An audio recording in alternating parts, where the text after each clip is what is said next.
How do we get 200 to 350 million organic views every single month in my first business and it's still running today? Now, in another video, I went over all of the results and everything like that. But right now, I want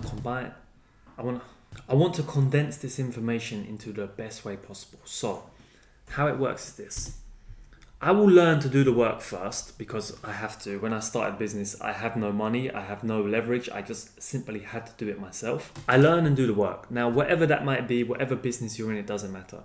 You're going to then turn that into SOPs and tasks, daily step-by-step tasks. So you do the work for day 1, week 1, month 1, whatever. You then get a pen or you go on your computer and you write down everything you did that day in a very detailed manner. And then you turn it into SOPs. So the next person who comes in after you and does the work, the virtual assistant or your first employee, they know exactly what to do. You don't need to micromanage them. You don't need to be on FaceTime with them all day because they have a very clear set of tasks and daily instructions. They know what to do. Now, how to tighten this up and make it even better? Include a 3-day feedback loop.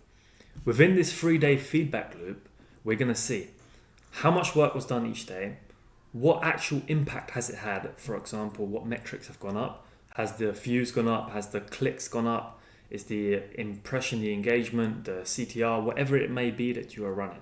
So then we see what has happened from the 3-day feedback loop. Has it got worse? That means, holy damn, we need to change the SOPs. We need to go over it in more detail. Or it may have got better, which is brilliant. We then have an overview. From this overview, we can see if we need to change our original SOPs and tasks. If it's improving every 3 days, or at least remaining at the level that you're expecting, then it's good. Don't fix what's not broken. But if it is broken, and if your VA or your team member is not doing as good as you want them, then refine the tasks again. Now, here is where I said about 2 VAs. This is my story. I had my 2 VAs jump in around here. As soon as I learned to do the work, I outsourced it. I weren't going to waste my time for money for another minute. I outsourced it and it was the best decision I ever made. So, step one, I go into the trenches, I learn it myself. I'm using the same feedback loop for the VAs.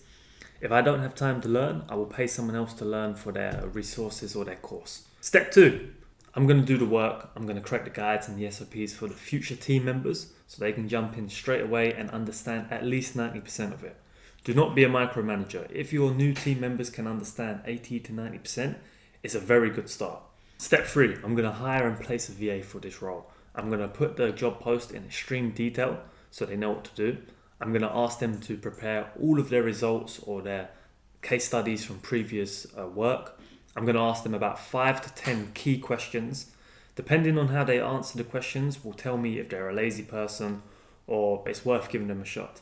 And yeah, by the way, guys, if you do not do this, you're going to be stuck doing the manual work forever and you're going to have no time to scale up forward. Step 4, I'm going to help them very closely to ensure they do the right job. I'm going to make them have a singular focus on the task. For example, follow these tasks and get us more traffic. Very simple. There's a lot more information here as well, like gamifying the process. If you have a small team, create a little bit of healthy competition. How many views or how many sales did you get this week? Whoever gets the most sales gets a little bit celebrated. Simple stuff.